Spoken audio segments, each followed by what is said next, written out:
رب العالمین والصلاة والسلام علی رسولہ الامین وعلی آلہ واصحابہ اجمعین وبعد۔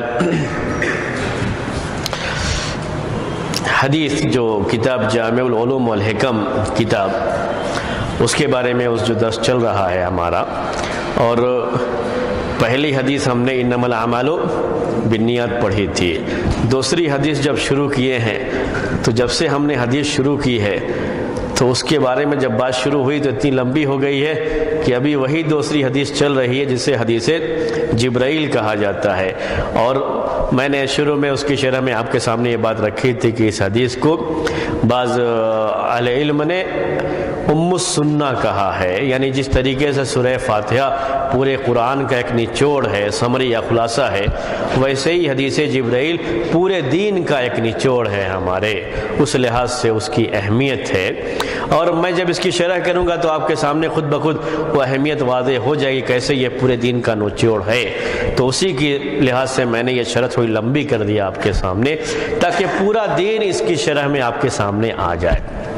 جہاں تک اسلام کی باتیں تھیں، اسلام کے تعلق سے اسلام کے 5 ارکان، تو ایک ہمارا دوسرا درس چلتا ہے فقہ کے تعلق سے، جس میں طہارت کا بیان ہو چکا، نماز کا بیان چل رہا ہے، ابھی جمعے کا بیان چل رہا ہے، وہ ایک چل رہا ہے مستقل، اس لیے میں نے اس کی تفصیل یہاں پر نہیں شروع کی۔ اور ایمان کا جہاں تک تعلق تھا عقائد کا، تو عقائد کی پوری بحثیں آپ کے سامنے آ جائیں، اس کے لیے میں نے ایمان باللہ میں عقیدے کے تعلق سے، توحید کے تعلق سے جو باتیں تھیں وہ آپ کے سامنے پیش کی۔ ایمان بالملائکہ میں جو فرشتوں کے تعلق سے باتیں تھیں وہ باتیں آپ کے سامنے پیش کی گئیں۔ ایمان بالکتب میں اللہ کی کتابوں پر ایمان لانے کے تعلق سے جو باتیں تھیں آپ کے سامنے آئیں۔ ایمان بالرسول میں رسولوں سے متعلق جو باتیں تھیں ایمانیات کی، عقائد کی، وہ باتیں آپ کے سامنے آئیں۔ اب آخری پڑاؤ میں ہم تھے ایمان بالیوم الآخر میں، کہ ایمان بالیوم الآخر سے کیا مراد ہے، آخرت کے دن پر ایمان رکھنے سے، اور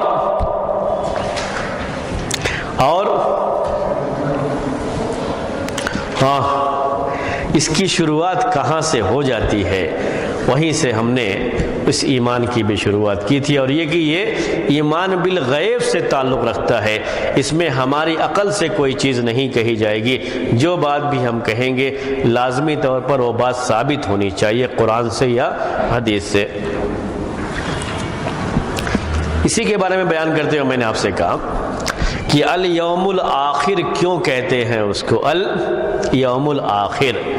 کس لحاظ سے کہتے ہیں؟ ہر آدمی کے لحاظ سے آپ دیکھیں گے تو اس کی زندگی کا آخری دن،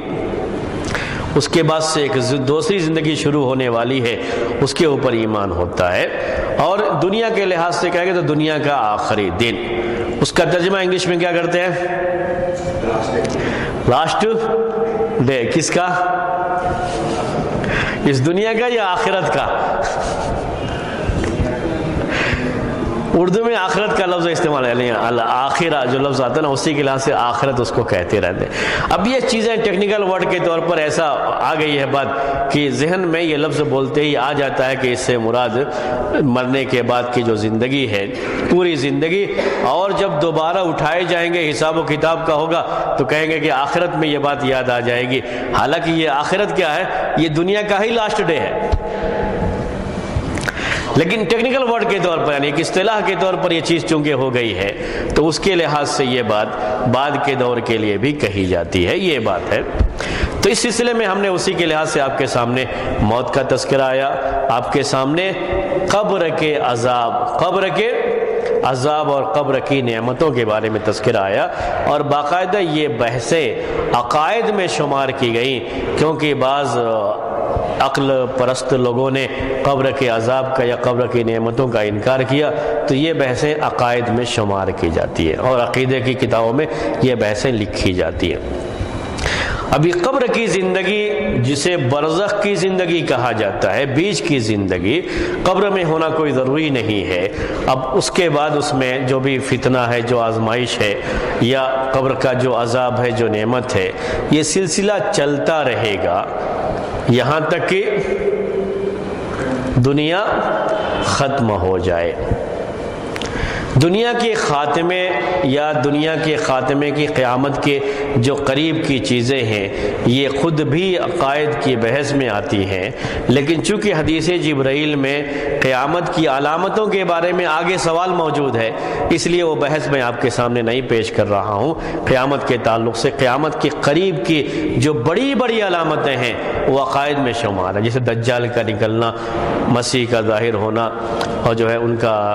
عیسیٰ علیہ السلام کا نزول، یہ ساری چیزیں عقائد میں شامل ہیں اور عقائد کی بحثوں میں یہ چیزیں آتی ہیں۔ لیکن یہ باتیں کب آئیں گی آپ کو؟ حدیث جبرائیل میں ایک سوال یہ بھی ہے کہ جبرائیل علیہ السلام نے پوچھا اللہ کے رسول صلی اللہ علیہ وسلم سے کہ قیامت کب آئے گی؟ تو آپ نے کچھ علامتیں بیان کی، کچھ بتایا تھی آپ نے علامتیں، کچھ ہم آپ کے سامنے جو ہے بیان کریں گے، تو وہ تفسیر انشاءاللہ اس موقع پر آپ کے سامنے آئے گی، اس کو یہاں پر فی الحال چھوڑ دیتے ہیں۔ اور قیامت قائم ہو جانے کے بعد لوگوں کو زندہ کیا جائے گا، سب کو زندہ کیا جائے گا۔ حدیثوں میں یہ آتا ہے کہ لوگ اپنی قبروں سے اٹھ کر کے، قبر کا لفظ وہاں بھی آتا ہے، لیکن ہم نے آپ سے کہا قبر سے مراد یہ زمین کا گڈھا ہی نہیں ہے جب بھی یہ لفظ آتا ہے، بلکہ یہ برزخ کی جو بھی زندگی ہے، جس کیفیت میں جو بھی جہاں کہیں بھی رہے گا اسی اس کے لحاظ سے وہ زندہ ہو کر کے اٹھ کر کے آئے گا۔ محشر کے میدان میں سب کے سب جمع ہوں گے، قیامت قائم ہو جائے گی، یہ زمین بدل جائے گی، پورا میدان ہوگا اور میدان میں سب کی سب لوگ جمع ہوں گے، اول سے لے کر آخر تک سارے کے سارے لوگوں کو وہاں پر جمع کیا جائے گا۔ تو یہ پوری باتیں اس کے اندر آتی ہے، اور یہیں سے ہم جو آخرت پر ایمان ہے، جو ایمان سے متعلق، عقیدے سے متعلق باتیں ہیں، وہ ہم آپ کے سامنے بیان کریں گے۔ اہل سنت والجماعت کا اس پر بھی اتفاق ہے، بلکہ گمراہ فرقے بھی اس میں شامل ہیں کہ قبروں سے لوگوں کو اٹھایا جائے گا، دوبارہ زندہ کیا جائے گا۔ صرف کفار مشرکین ہی اس کے بارے میں شک و شبہ میں رہے یا انکار کرتے رہے ہیں، ورنہ ہر مومن کے دل میں یہ بات رہتی ہے، چاہے وہ مومن پکا سچا مومن ہو یا مبتدع ہی کیوں نہ ہو، لیکن یہ ہے کہ ہمیں دوبارہ زندہ کیا جائے گا، دوبارہ دوسری زندگی کے بارے میں سب کا اتفاق ہے، اس میں کوئی اختلاف نہیں۔ جب دوبارہ زندہ کیا جائے گا اور زندہ ہونے کے بعد جب اللہ تبارک و تعالیٰ کے سامنے محشر کے میدان میں کھڑے ہوں گے، لوگوں کو قبروں سے اٹھایا جائے گا، تو اس وقت کی صورتحال بڑی بھیانک ہوگی، بڑی بھیانک ہوگی۔ جب لوگ قبروں سے اٹھائے جائیں گے تو ننگے اٹھائے جائیں گے یا کفن کے ساتھ ہوتے ہیں نا قبروں میں، تو کفن کے ساتھ ہوں گے یا ننگوں کے ساتھ؟ ننگے ہوں گے، ہاں بغیر کپڑے کے ہوں گے۔ ختنہ ہوگا یا نہیں ہوگا؟ ویسے ہی ہوں گے، ہاں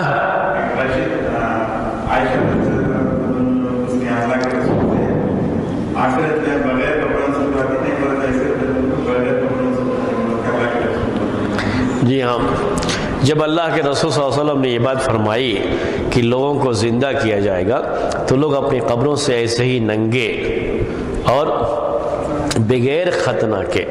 جب دنیا میں ختنہ ہوا تھا اب وہ ختنہ بھی نہیں، نئی زندگی ہے، نئے جو ہے اس کے ساتھ جسم کے ساتھ اور بغیر ختنے کے سب کی سب آئیں گے۔ تو عائشہ رضی اللہ تعالیٰ عنہ کو تعجب ہوا کہ لوگ ننگے ایسے اٹھائیں گے تو ایک دوسرے کی طرف دیکھیں گے، کیونکہ دنیا میں یہی تصور ہے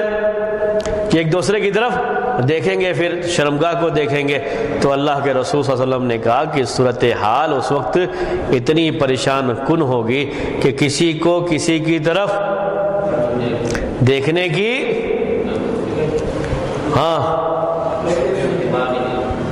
اس وقت اس کا خیال ہی نہیں آئے گا۔ اب اس سے قیامت کی ہولناکی کا بھی ایک تصور آتا ہے، جب لوگوں کو دوبارہ زندہ کیا جائے گا تو محشر کے میدان میں جب اکٹھا کیے جائیں گے تو کتنی ہولناکی ہوگی۔ ایک اندازہ ہوتا ہے کہ اتنی ہولناکی کہ کسی کو کسی کی طرف دیکھنے کے بارے میں خیال بھی نہیں آئے گا کہ یہ آدمی کیسا ہے، اس کا یہ معاملہ کیسا ہے، اس کے بارے میں کوئی خیال بھی نہیں آئے گا۔ دوسری بات اس سلسلے میں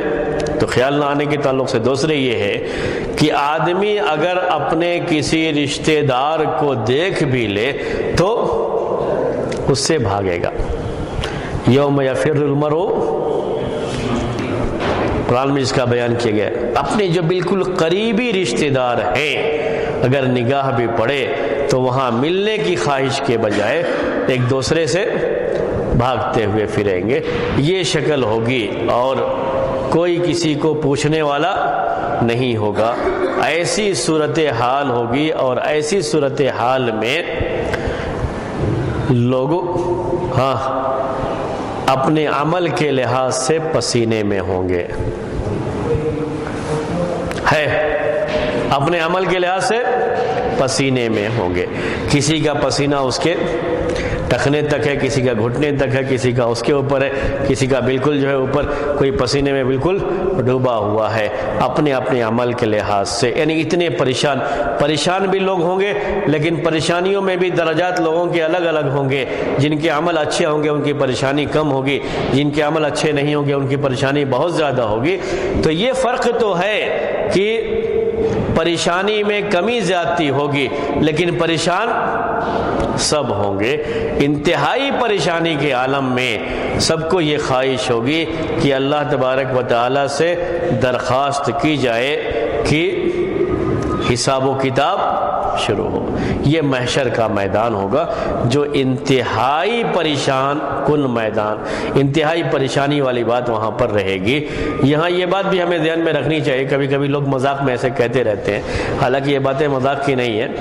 کہتے ہیں کہ محشر کا میدان ہی ایک ایسا میدان ہے جہاں کوئی غیر حاضر نہیں رہے گا، ایبسینٹ نہیں ہوگا. بقیہ اس کے علاوہ دنیا میں کتنا بھی آپ بڑا جو ہے پروگرام، کتنے بھی بڑا مجمع کر لیجئے اور کتنی بھی کوشش کر لیجئے، لوگ ایبسینٹ ضرور ہے. کسی نہ کسی کو کوئی نہ کوئی ضرورت پڑ ہی جائے گی. لیکن وہ ایک ایسا میدان ہے جہاں ہر ایک کو حاضر ہونا ہے، ہر کوئی حاضر رہے گا. وَجَاءَ رَبُّكَ وَالْمَلَكُ صَفًّا صَفًّا. اللہ تبارک و تعالیٰ وہاں آئے گا، پورے سب لوگ جمع رہیں گے. اللہ تبارک و تعالیٰ کا یہ آنا بھی اللہ تبارک و تعالیٰ کی ذات کے لحاظ سے آنا اس کی صفت ہے، اس کی ذات کے لحاظ سے یہ توحید اسماء و صفات میں بات. اور فرشتے آئیں گے، سارے لوگ پریشان ہوں گے. اور اس پریشانی کے عالم میں پہلے یہ ہوگا کہ حساب و کتاب شروع کیا جائے. اور اللہ تبارک و تعالیٰ کی جب تک یہ اجازت نہ ہو، جب تک اس کا حکم نہ ہو، تب تک کوئی چیز نہیں. حالانکہ اللہ تبارک و تعالیٰ ہی کے حکم سے دنیا کی ہر چیز چلتی ہے، لیکن اس دن کے لیے خاص طریقے سے کہا گیا کہ مالک یوم الدین. اور یہ کہا گیا لمن الملک الیوم للہ الواحد القہار. تنہا اللہ تبارک و تعالیٰ کی بادشاہت جو قہار ہے، اس کی بادشاہت، ہر کوئی اس کے حکم کا منتظر.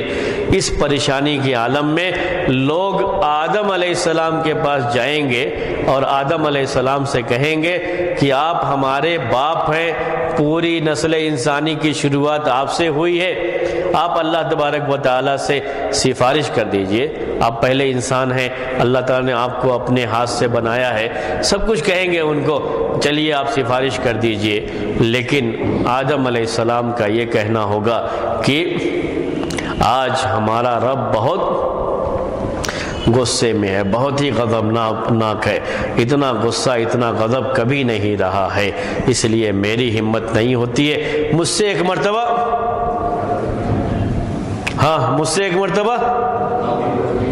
غلطی ہو گئی ہے، مجھ سے ایک مرتبہ غلطی ہو گئی تھی. اس کی طرف اشارہ جو جنت میں ان سے ہوا، تو اس لیے میری ہمت نہیں ہو رہی ہے. اللہ تبارک و تعالیٰ نے ان کی غلطی کو بولیے جلدی معاف کر دیا ہے. انہوں نے اپنے گناہ سے توبہ کر لیا تھا، غلطی معاف کر دی گئی. اور التائب من الذنب کمن لا ذنب لہ، عربی میں کہتے ہیں کہ گناہ سے توبہ کرنے والا ایسے ہے جیسے کبھی گناہ کیا ہی نہیں ہے. اس کے باوجود بھی آدم علیہ السلام ڈرتے ہوئے اس کو پیش کر رہے ہیں. تو کیا یہ بات کچھ لگتی ہے آپ کو؟ اللہ تعالیٰ نے ان کو معاف کر دیا تھا، انہوں نے توبہ کر لیا، یہ سب قرآن میں موجود ہے یہ پورا، پھر اس کا تذکرہ کر کے اس کو کہہ کر کے ہاں کبھی کبھی سمجھنے کے لیے یہ باتیں کہہ دی جاتی ہیں، سمجھنے اور سمجھانے کے لیے کہ جب کوئی شخص بہت غصے میں ہوتا ہے تو اگرچہ کہ بعض لغزشیں، بعض کوتاہیاں جو پہلے ہوئی تھیں اور خوشی کے موقع پر توبہ کیا تو اس موقع پر اسے معاف کر دیا، لیکن ابھی غصے میں ہیں تو کبھی کبھی پرانے بھی حساب و کتاب کے بارے میں بات نکل سکتی ہے، اس لیے بہت غصے میں ہے، اس سے اس وقت کی ہولناکی اور اس وقت کی جو صورتحال ہے پوری اس کا تھوڑا تصور آتا ہے ذہن میں کہ کتنا یعنی صورتحال کتنی زیادہ پریشان کن ہوگی کہ اتنا ڈرتے ہوئے کہ پہلے وہ گناہ ہوا تھا، غلطی ہوئی تھی، وہ سب معاف کر دیا اللہ تعالیٰ نے، اب کوئی گناہ نہیں ہے، کوئی چیز نہیں ہے، اس کے باوجود بھی یہ ڈر رہے گا کہ کہیں ایسا نہ ہو کہ اس کے بارے میں پھر سے سوال کر لیا جائے، اس لیے اپنے آپ کو دور رکھنا، ہر کوئی اپنے آپ کو دور رکھنا چاہتا ہے۔ آدم علیہ السلام معذرت کر لیں گے اور لوگ اس کے بعد نوح علیہ السلام کے پاس جائیں گے اور ان کی تعریف میں پہلا جملہ یہی کہیں گے کہ آپ پہلے رسول ہیں، پہلے رسول ہیں۔ اسی حدیث کی روشنی میں یہ رسول اور نبی کا فرق کیا جاتا ہے کہ یہ پہلے رسول ہیں، ان کے اپنے فضائل ہیں، لیکن وہ بھی اس کے لیے تیار نہیں ہوں گے۔ کیوں؟ جی اپنے بیٹے کے لیے جو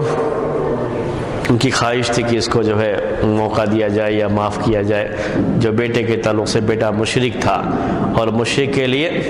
اس طرح کی چیز کا کوئی نہیں کیا جاتا ہے، اس کی وجہ سے حالانکہ ایسا کچھ معاملہ ان کا بھی نہیں ہے کہ وہ ان کی گناہ رہے ہوں، انہوں نے معافی طلب کیا، معافی ہو گئی، ساری چیزیں ختم ہو گئی، لیکن حالات کی نزاکت کی وجہ سے حالات بہت گمبھیر ہیں، پریشان کن ہیں، اس کی وجہ سے ان کو بھی ہمت نہیں ہوگی۔ ابراہیم علیہ السلام کو بھی جب ان سے کہا جائے گا تو ان کو بھی بولیے ہمت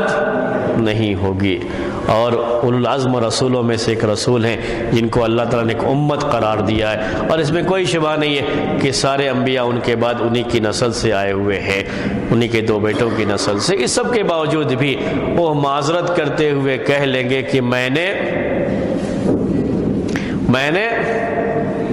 3 جھوٹ بولا ہے اور اس کی وجہ سے میری ہمت نہیں ہو رہی ہے کہ میں جاؤں، حالانکہ جو تینوں ان کے جھوٹ ہیں، جو اصل میں جھوٹ نہیں ہے، وہ عربی میں کذب کا لفظ اس کے لیے استعمال کیا جاتا ہے، اس لیے ہم کو بہتر یہ ہے کہ ہم اردو میں اس کا جھوٹ سے ترجمہ نہ کریں، جب اس کا ترجمہ کریں تو جھوٹ سے۔ عربی زبان میں کذب کا لفظ استعمال کیا جاتا ہے توریہ کے لیے بھی، تو اردو میں اسے توریہ کہا جا سکتا ہے، یعنی میں جو بات کہہ رہا ہوں اپنی جگہ پر بالکل صحیح کہہ رہا ہوں اور سامنے والا کچھ اور سمجھ رہا ہے اس سے، تو اس کی سمجھ کے لحاظ سے اس کو کذب کہا جاتا ہے، ورنہ کہنے والے کے لحاظ سے وہ کذب نہیں ہے۔ اردو میں ایسا معاملہ نہیں ہے اصل کذب کا، یعنی جھوٹ کا لفظ جو استعمال کیا جاتا ہے اردو میں الگ انداز سے استعمال کیا جاتا ہے، اسی لیے لوگ پریشان ہوتے ہیں تو اس حدیث کا انکار کر دیتے ہیں۔ اصل وہ کذب نہیں، یعنی جھوٹ جسے ہم کہتے ہیں وہ جھوٹ نہیں ہے، وہ لفظ کا وہ معنی نہیں ہے، وہاں لفظ کا معنی یہ ہے کہ میں نے 3 مرتبہ ایسی باتیں کہی ہیں کہ کہنے کے لحاظ سے میں صحیح تھا، لیکن سمجھنے والے کی سمجھ کے لحاظ سے یہ جھوٹے تھے، لیکن اپنے کہنے کے لحاظ سے وہ جھوٹے نہیں تھے، اس کو توریہ کہا جاتا ہے۔ جیسے میں مثالیں آپ کے سامنے جو ہے پیش کروں، اللہ کے رسول صلی اللہ علیہ وسلم ہجرت کے موقع پر جا رہے تھے تو پوچھا گیا ابوبکر رضی اللہ تعالیٰ عنہ سے کہ آپ کے ساتھ یہ آدمی کون ہے، تو ان کو ڈر تھا کہ لوگ پہچان نہ لیں گے یہی اللہ کے رسول ہیں، اس کے لیے وہ کہتے تھے رجل یہدینی السبیل، رجل یہدینی السبیل، ایک آدمی ہے جو مجھے راستہ بتا رہا ہے۔ ان کا مقصد تھا دین کا راستہ، چونکہ رسول کی ذمہ داری یہی ہوتی ہے کہ وہ اپنی امت کے سامنے اللہ تعالیٰ کی طرف سے جو وحی آتی ہے وہ بیان کرتا ہے، ان کا مطلب یہی تھا، لیکن سمجھنے والا کیا سمجھتا رہا کہ یہ راستہ بتانے کے لیے ان کو ساتھ میں لیے ہوئے ہیں، کوئی آدمی ہے راستے کا جانکار، وہ ان کو بتا رہا ہے، تو یہ سمجھنے والے کی سمجھ کے لحاظ سے غلط ہوتا ہے، لیکن کہنے والے کا وہ جھوٹ نہیں ہوتا ہے. ابوبکر بھی صدیق ہیں, ان کو اس کی وجہ سے یہ نہیں کہا کہ یہ جھوٹ بولا ہے یا جھوٹ کہتے ہیں. یہ اللہ کے رسول صلی اللہ علیہ وسلم کے بارے میں بھی یہ بات آتی ہے کہ آپ بھی صحابہ کرام کے درمیان توریہ کرتے تھے اس موقع پر جب آپ کو جنگ کرنے جانی ہوتی تھی تو آپ کو اگر ادھر جانا ہے تو آپ ادھر کے بارے میں بولتے تھے, اس کو توریہ بولتے ہیں. یعنی وہ سمجھ نہ پائیں کہ ہم کو کدھر جانا ہے, کیونکہ دشمن کی طرف سے بھی آدمی ہوتے ہیں, وہ باتیں جو ہے یہاں سے لے کر کے جائیں گے تو ان کو پہنچا دیں گے. آپ کے علاوہ وہ چیز کسی کو بھی نہ معلوم ہو تو اس کے لیے آپ بھی اس موقع پر توریہ کرتے تھے. توریہ اصل کہتے ہیں, یہ ایک ٹیکنیکل ورڈ ہے, اس کا مطلب ہوتا ہے کہ آپ کچھ اور بات کہہ رہے ہیں اور سمجھنے والا اس سے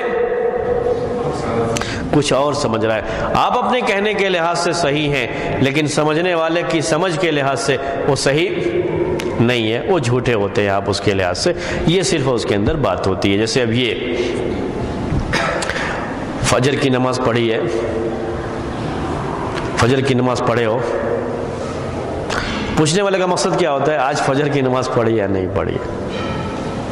اب فجر کی نماز زندگی میں تو کبھی نہ کبھی پڑھی ہی ہے, ہاں پڑھی ہے, نہیں پڑھی ہے آج فجر کی نماز, پھر بھی کیا کہہ دیا, ہاں پڑھی ہے. سمجھنے والے نے کیا سمجھا کہ آج فجر کی پڑھی ہے. ان کے کہنے کا مطلب کیا تھا, بھائی فجر کی نماز پڑھی ہے, پہلے پڑھی ہے, آج کا تو نہیں کہا کہ آج پڑھی ہے, فجر کی نماز پڑھی ہے. تو اس طرح سے الفاظ کبھی استعمال کرتے ہیں, اس کو توریہ کہا جاتا ہے. یہ کوئی جھوٹ میں شمار نہیں ہوتا ہے. جھوٹ کب مانا جاتا ہے, جب سامنے والا جو سمجھتا ہے اس کے لحاظ سے, ورنہ کہنے والے کے لحاظ سے وہ جھوٹ میں نہیں آتا ہے. تو اردو میں جو جھوٹ بولا جاتا ہے اس میں یہ چیز نہیں آتی ہے. تو ابراہیم علیہ السلام کے بارے میں جو یہ بات ہے, چونکہ یہ بڑا مسئلہ پیچیدہ ہے لوگوں کے درمیان کی, جو ہے کیسے ابراہیم علیہ السلام کو اللہ تعالیٰ نے قرآن میں صدیق کہا ہے, تو کیسے حدیث میں ان کو اسی طرف جھوٹ کی نسبت کر دی گئی, جس کی وجہ سے لوگ کافی پریشان ہو کر کے اس حدیث کا انکار کر دیتے ہیں. یہ ساری پریشانیاں کیوں آتی ہیں کہ ہم یہ نہیں سمجھ پاتے کہ کذب کا یہاں مطلب کیا ہے. عربی زبان میں کذب غلطی کو بھی کہتے ہیں, اور اس توریہ کے لیے بھی کذب کا لفظ عربی میں استعمال کیا جاتا ہے, اور یہاں اسی کے لیے استعمال کیا گیا. اور انہوں نے یہی کیا تھا. آپ جانتے ہیں کہ انہوں نے آپ اپنی بیوی سے کیا کہا, تم یہ کہنا اس آدمی سے کہ تم میری بہن ہو.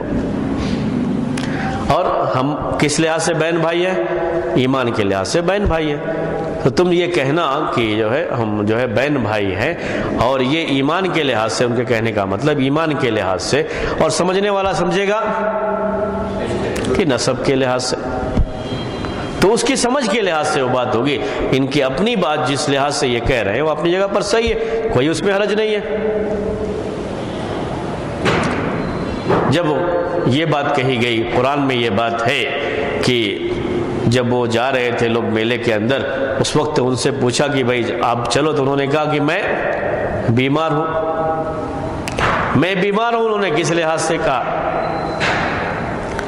وہ سمجھے کہ شاید جسمانی کوئی بیماری ہوگی, لیکن قوم کی اپنی اس حرکت کو دیکھ کر کے جو ان کو تکلیف ہوتی تھی اس کے بارے میں انہوں نے یہ بات کہی. اسی طریقے سے جو یہ بات کہی کہ ہاں بل فعلہ کبیرہم ھذا, کبیرہم ھذا, اس بڑے نے کیا ہے, اس بڑے نے کیا ہے. انہوں نے مراد لیا اپنے کو, اور وہ سمجھنے والے کس کو سمجھے, بدھ کو سمجھے. تو ان کی اپنے لحاظ سے اس میں سے کوئی بھی, جسے اردو میں جھوٹ کہا جاتا ہے, وہ جھوٹ نہیں تھا. ان کے لحاظ سے وہ باتیں صحیح تھی. اور صدیق بھی توریہ کر سکتا ہے, بلکہ جن موقعوں پر انہوں نے توریہ کیا ہے ان موقعوں پر توریہ کرنا ضروری ہو جاتا ہے. توریہ کرنا اس شریعت کے اندر بھی, اسلام کے لحاظ سے بھی, نیک سے نیک آدمی کے لیے بھی توریہ کرنا, اپنی جان بچانے کے لیے اس طرح کے موقع پر جھوٹ بولنا, ہم کہہ سکتے ہیں جھوٹ بولنا, سری جھوٹ بھی جائز ہو جاتا ہے, لیکن توریہ کرنا بھی جائز ہو جاتا ہے. اور یہ صدیقیت کے خلاف نہیں ہے, پھر بھی آدمی صدیق رہے گا اگرچہ کہ وہ توریہ کرے. لیکن یہ کبھی بہت زیادہ جرم کر کے آدمی اپنے آپ کو جرم سے بچانے کے لیے اس طرح سے کرتا ہے تو یہ صحیح نہیں ہے، لیکن اپنی جان کا خوف ہو، ڈر ہو، جیسے ابراہیم علیہ السلام کا معاملہ تھا، اس موقع پر توریہ کر لیتا ہے تو اس میں کوئی حرج نہیں ہے، کوئی پریشانی کی بات نہیں، اور یہ صدیقیت کے خلاف بھی نہیں ہے۔ اللہ کے رسول صلی اللہ علیہ وسلم بھی توریہ کیے ہیں، ابراہیم علیہ السلام نے بھی وہی کیا ہے، تو یہ حدیث صحیح بخاری صحیح مسلم میں ہونے کے باوجود بھی بعض لوگ جو اس کے بارے میں کچھ اس طرح کی باتیں کرتے ہیں تو وہ مناسب نہیں ہے۔ تو بات آپ کے سامنے یہ چل رہی تھی۔ اس کے بعد ابراہیم علیہ السلام کے بعد پریشان لوگ رہیں گے یہاں تک کہ اللہ کے رسول صلی اللہ علیہ وسلم کے پاس آئیں گے، یہی عقیدے سے اس کا یہاں جو اب آگے بات ہے اس کا تعلق ہے، اور پریشانی کا زیادہ بیان وہ اہم نہیں تھا، عقیدے سے تعلق یہ اب آگے جو باتیں آ رہی ہیں اس سے ہے کہ اللہ کے رسول صلی اللہ علیہ وسلم کہیں گے کہ ٹھیک ہے میں اس کے لیے تیار ہوں، اور آ کر کے آپ سجدے میں گر جائیں گے اور کہیں گے کہ آپ نے بیان فرمایا کہ اس وقت میں اللہ تعالیٰ کی بہت زیادہ تعریف کروں گا، مجھے بھی ابھی نہیں معلوم ہے کہ میں کیا تعریف کروں گا، اس وقت میرے دل میں یہ باتیں ڈالی جائیں گی اور میں اللہ تعالیٰ کی تعریف کروں گا۔ اللہ تبارک و تعالیٰ اس کے بعد یہ فرمائے گا کہ یا محمد ارفع راسک سل تعطى واشفع تشفع، محمد سر اٹھاؤ، مانگو، تم جو مانگو گے دیا جائے گا، جس کی تم سفارش کرو گے وہ سفارش تمہاری قبول کی جائے گی۔ اس کے بعد اللہ کے رسول صلی اللہ علیہ وسلم سفارش کریں گے، اور اسی کو مقام محمود کہا جاتا ہے۔ اس کو کیا کہا جاتا ہے؟ مقام محمود، جو ہم دعا میں پڑھتے رہتے ہیں وَبَعَثْهُ مَقَامًا مَحْمُودًا الَّذِي وَعَدتَّهُ، یہی مقام محمود ہے، اور اسی کو شفاعت عظمیٰ کہا جاتا ہے۔ شفاعت کی بحث یہ بھی عقائد میں شامل ہے، اور یہ بحث یہیں پہ آتی ہے۔ تو شفاعت کی بہت ساری قسمیں ہیں، جس میں سے شفاعت عظمیٰ جسے کہا جاتا ہے، یعنی سب سے بڑی سفارش وہ یہی سفارش ہے جو اللہ کے رسول صلی اللہ علیہ وسلم بندوں کے حساب و کتاب کے لیے کریں گے، اور جو پریشان جب لوگ رہیں گے اور آپ سجدے میں گر کر کے اپنے رب کی تعریف کریں گے، اور آپ کے رب کی طرف سے یہ کہا جائے گا کہ اپنا سر اٹھاؤ، جو مانگو گے دیا جائے گا، جو سفارش کرو گے اسے قبول کیا جائے گا، اور آپ جب یہ سفارش کریں گے تو یہ مقام محمود ہے، اور یہ شفاعت عظمیٰ ہے، سب سے بڑی شفاعت ہے۔ اللہ کے رسول صلی اللہ علیہ وسلم جو سفارش کریں گے، یہ سفارش کئی طرح کی ہے، اس میں سب سے بڑی سفارش یہی ہے جو سارے انسانوں کے لیے اللہ کے رسول صلی اللہ علیہ وسلم کی سفارش رہے گی۔ وہ سارے انسانوں کے لیے کیا ہے کہ لوگوں کا حساب و کتاب لے لیا جائے، یا محشر کے میدان میں لوگ بہت پریشان ہیں، ان کا حساب و کتاب لے لیا جائے۔ بہرحال محشر کے میدان میں جو نیک لوگ ہیں ان کی پریشانی کے بارے میں ہی ہم سوچ سکتے ہیں، جہاں تک جو برے لوگ ہیں ان کی پریشانی اس کے بعد کی اور زیادہ ہے، اس لیے یہ پریشانی ان کے حق میں بہرحال کم ہے جو بعد میں عذاب کی شکل میں ان کو ہونے والی ہے۔ یہ شفاعت عظمیٰ ہے جو اللہ کے رسول صلی اللہ علیہ وسلم کے ساتھ خاص ہے،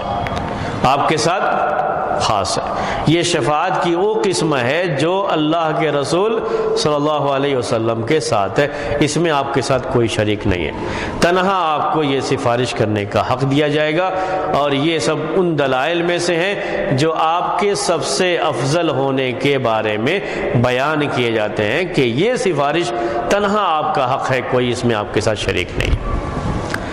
جب سفارش کریں گے اللہ کے رسول صلی اللہ علیہ وسلم، یہ پہلی سفارش ہے اللہ کے رسول صلی اللہ علیہ وسلم کی۔ دوسری سفارش یہ ہے کہ آپ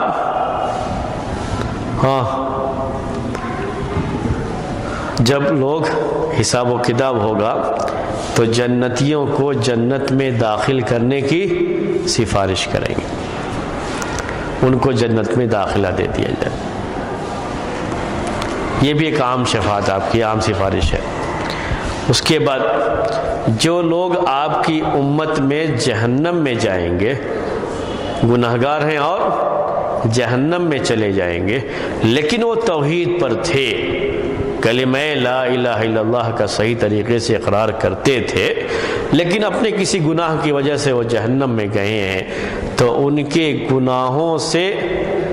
ان کا عذاب ہو جانے کے بعد، پاک صاف ہونے کے بعد، ان کو وہاں سے نکال کر کے جنت میں داخل کرنے کی سفارش کریں گے۔ اس میں اللہ کے رسول صلی اللہ علیہ وسلم اکیلے نہیں ہیں، اس سفارش میں آپ کے ساتھ دوسرے انبیاء کرام بھی ہیں، وہ بھی سفارش کریں گے۔ گناہگار لوگوں کے لیے جو توحید پر تھے لیکن گناہگار تھے، ان کے لیے جنت میں داخلے کے لیے سفارش کریں گے، اور نیک مومنین بھی سفارش کریں گے۔ آپ نے بار بار یہ سنا ہوگا کہ حافظ قرآن فلاں نیک، سنتے نہیں اس طرح سے، تو مومنین بھی اس میں شامل ہیں کہ وہ سفارش کریں گے جنت میں داخلے کے لیے۔ لیکن یہ سفارش ہمیشہ کس کے بارے میں ہوگی؟ اہل توحید کے بارے میں، جو گناہوں کی وجہ سے جہنم میں چلے گئے تھے، تو گناہوں کا جو بھی معاملہ تھا اس سے پاک صاف ہونے کے بعد اب ان کو پھر سے جنت میں داخل کیا جائے گا، تو اس کے لیے وہ لوگ سفارش کریں گے، اللہ کے رسول صلی اللہ علیہ وسلم بھی کریں گے۔ اس سفارش میں یہ آپ کا خاص حق نہیں ہے، اس سفارش کے لیے 2 شرطیں کہی جاتی ہیں۔ جو پہلی سفارش تھی یعنی شفاعت عظمیٰ، اس میں کوئی شرط نہیں ہے۔ یہ جو شرط ہے یعنی جہنم میں داخلے کے بعد جہنم سے ان کو نکال کر کے جنت میں داخل کیا جانا، یا کسی کو اس کے گناہوں کے کو معاف کر کے بغیر جہنم میں داخل کیے ہوئے اس کو جنت میں داخل کر دینا، یہ جو سفارش کی جائے گی، یہ سفارش 2 شرطوں کے ساتھ ہے۔ پہلی شرط اس کی یہ ہے، اور یہ بھی عقائد کی بحثوں میں تھی سفارش کے بارے میں، کہ یہ سفارش کرنے کا حق صرف اس کو حاصل ہوگا جس کو اللہ تبارک و تعالی اجازت دے دے۔ کسی شخص کی اپنی مرضی کے لحاظ سے، کسی بھی شخص کے، کسی بھی انسان کی اپنی مرضی کے لحاظ سے کہ فلاں آدمی میری سفارش کر دے، اس کے لحاظ سے اس کی سفارش کوئی نہیں کر سکتا، یا وہ کبھی دنیا میں کسی کو بہت مانتا رہا ہو، ولی اور پیر مانتا رہا ہو، برابر اس کے پیچھے پیچھے گھومتا رہا ہو، اور اس دن اس کی خواہش ہو کہ وہ آدمی آ کر کے میری سفارش کر دے، تو یہ خواہش کی وجہ سے یا اس خواہش کی وجہ سے کوئی کسی کی سفارش نہیں کر سکتا، بلکہ یہ حق اسی کو حاصل ہوگا جس کو اللہ تبارک و تعالی اجازت دے دے۔ اس کی دلیل ہے قرآن کی آیت، من ذا الذی یشفع عندہ الا بإذنہ، کون ہے جو اللہ تبارک و تعالیٰ کے پاس سفارش کرے گا مگر اس کی اجازت سے، یعنی یہ سفارش کرنے کا حق صرف اسی کو حاصل ہوگا جس کو اللہ تبارک و تعالیٰ کی اجازت ہو۔ نہ ہر حافظ قرآن سفارش کر سکتا ہے، نہ ہر نیک آدمی سفارش کر سکتا ہے، یہ سفارش کرنے کا حق اسی کو حاصل ہوگا جو اللہ تبارک و تعالیٰ کی طرف سے اجازت پائے، ورنہ حافظ قرآن بھی، عالم دین بھی ایسے ہوں گے جن سے جہنم کی آگ بھڑکائی جائے گی، چے جائے کہ وہ کسی اور کی سفارش کرے۔ تو اللہ تبارک و تعالیٰ کی اجازت یہ اس میں اہم ہے، اور یہ اس کی پہلی شرط ہے۔ اور دوسری شرط ہے جو بہت ہی اہمیت رکھتی ہے ہمارے لیے، ہم سب کے لیے، وہ ہے کہ اللہ تبارک و تعالی جس بندے سے راضی ہوگا اسی بندے کے بارے میں ان کی سفارش بھی قبول کی جائے گی۔ اگر اللہ تعالیٰ راضی نہیں ہے کسی بندے کے بارے میں اور اس کے بارے میں سفارش کرنا چاہتے ہیں تو اس کے بارے میں وہ سفارش قبول نہیں کی جائے گی، چاہے سفارش کرنے والا کتنا عظیم کیوں نہ ہو، اور چاہے جس کی سفارش کی جا رہی ہے اس کا تعلق سفارش کرنے والے سے کتنا ہی گہرا کیوں نہ ہو، لیکن اگر اللہ تبارک و تعالیٰ راضی نہیں ہے تو وہ سفارش قبول نہیں کی جائے گی۔ اس کے لیے دلیل ہے قرآن کی آیت وَلَا يَشْفَعُونَ إِلَّا لِمَنِ ارْتَضَىٰ، کہ یہ لوگ اسی کے بارے میں سفارش کریں گے جن سے اللہ راضی ہے، کسی اور کے بارے میں سفارش کریں گے سفارش قبول نہیں کی جائے گی۔ یہ اللہ تبارک و تعالیٰ کی طرف سے شرط ہے، دو اہم شرطیں، اسی لیے میں بار بار اس کے بارے میں کہتا رہتا ہوں جب بھی بات آتی ہے کہ یاد رکھیے کہ یہ سفارش کرنا قیامت کے دن یہ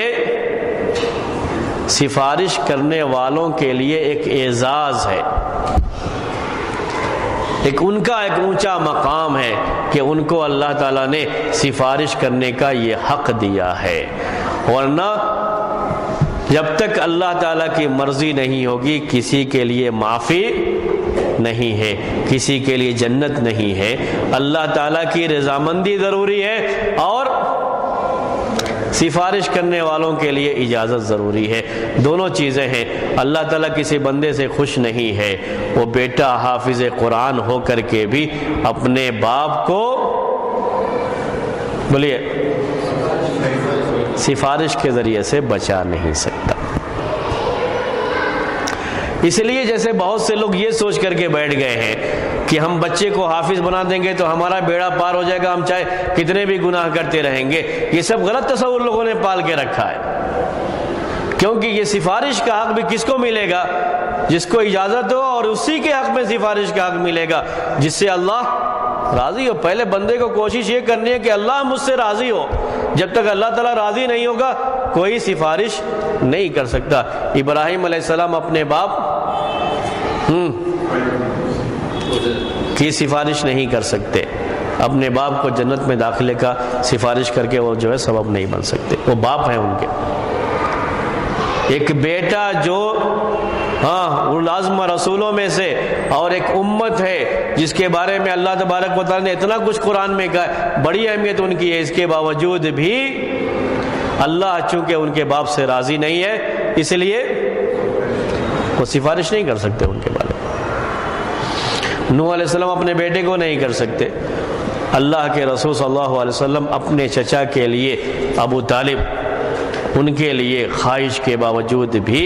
آپ جہنم سے نکلنے کی سفارش نہیں کر سکتے، اور آپ کی یہ سفارش قابل قبول نہیں ہے۔ ہاں، سفارش کرنے کا جو آپ کو حق ہے وہ 8 طرح کی سفارش ہے، اللہ کے رسول صلی اللہ علیہ وسلم کو جو حق حاصل ہے اس میں سے ایک قسم یہ ہے کہ آپ ابو طالب کے بارے میں سفارش کریں گے عذاب کے ہلکے ہونے کی، تو ان کو جو عذاب دیا جائے گا مشرکین کے مقابلے میں عذاب ہلکا ہوگا، وہ یہ ہے کہ ان کو آگ کی جوتی پہنائی جائے گی تو اس کی گرمی سے ان کا دماغ کھول رہا ہوگا۔ یہ کم سے کم جو عذاب ایک مشرک کے لیے، مومن کے تعلق سے بات نہیں ہے، ایک مشرک کے لیے ہو سکتا ہے،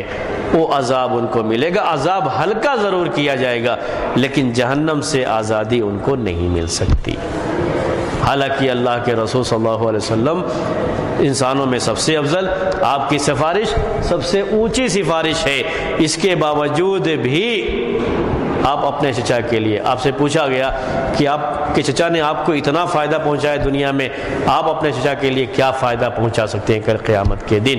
تو آپ نے کہا کہ صرف میری سفارش کی وجہ سے ان کے عذاب میں اتنا سا جو ہو جائے گا، ہلکا کر دیا جائے گا کہ ان کو آگ کی جوتی پہنائی جائے گی اور اس سے ان کا دماغ کھول رہا ہوگا۔ بقیہ لوگ تو پورے کے پورے آگ میں جل رہے ہوں گے لیکن ان کے ساتھ عذاب میں تھوڑی تخفیف کر دی جائے گی۔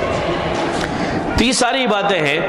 سفارش کے لیے، ہمیشہ یاد رکھ لیجئے کہ 2 شرطیں ہیں، اور وہ 2 شرطیں اللہ تعالیٰ کو جس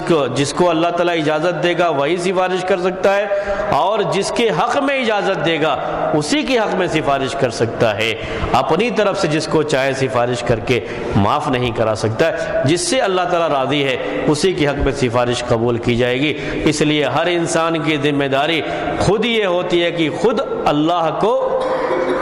راضی کرے، پہلے وہ اللہ کو راضی کرے۔ دوسروں کے بھروسے پر بیٹھ کر کے کہ فلاں میری سفارش کروا لیں گے، فلاں میری سفارش کروا لیں گے، ہم یہ کر لیں گے وہ کر لیں گے، یہ جو لوگ اپنے اپنے دلوں میں خواہشات پال کے رکھے ہوئے ہیں کہ ہم ان کا دامن پکڑ کے مچل جائیں گے، ہم یہ کر لیں گے تو ہم کو فلاں معاف کروا لیں گے، ایسا کوئی کسی کو معاف نہیں کروا سکتے جب تک اللہ تعالیٰ راضی نہ ہو۔ اس لیے ہر انسان اللہ تعالیٰ کو اپنے سے راضی کروائے۔ اللہ تبارک و تعالیٰ کے راضی کرنے کے جو اعمال ہیں، راضی ہونے کے جو اعمال ہیں وہ عمل کرے تو اس کے ذریعے سے اسے فائدہ ہوگا۔ یہ بات تھی محشر کے تعلق سے۔ آگے جو میزان تولنا اور یہ سب چیزیں ہیں وہ عقائد سے تعلق رکھتی ہیں باتیں، انشاءاللہ آپ کے سامنے آئندہ درس میں وہ باتیں آئیں گی۔ آج کا درس اسی پر ختم کرتے ہیں۔ سبحانک اللہم و بحمدک، اشہد ان لا الہ الا انت، استغفرک و اتوب الیک۔